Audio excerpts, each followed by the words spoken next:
I was wandering down the back streets, very curious still to meet the locals and visit these organisations that were having impact. And I saw a very clearly physically disabled woman carrying 2 heavy bags, and she turned into a tiny tin shed.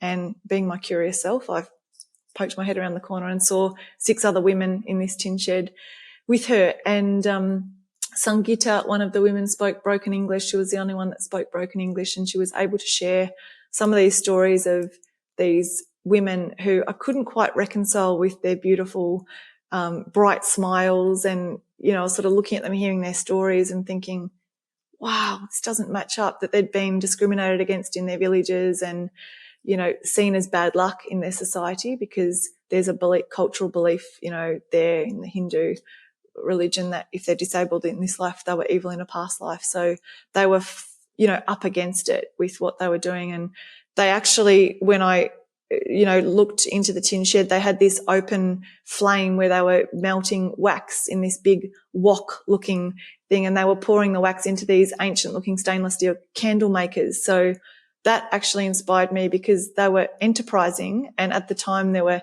10 to 12 hour electricity cuts in Nepal, and people needed to buy candles for their shops and their homes to keep things lit up. So that was actually a really enterprising idea.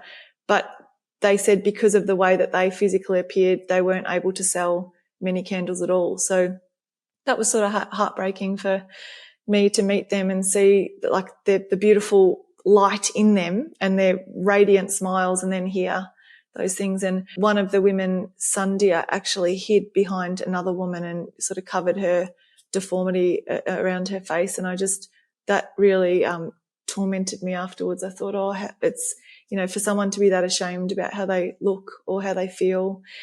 Yeah. And I sort of feel like, well, while they were physical disabilities, but we all have those, like whether they're limiting beliefs or whether it's shame that we carry, and it squashes our ability to share, you know, our gifts with the world and feel that be confident in ourselves that we are of value. So that really got me. And I walked to the nearest internet cafe afterwards, and I called Mum back in Melbourne and said, Mum, I've just met these 7 disabled women. They're living in a tin shed.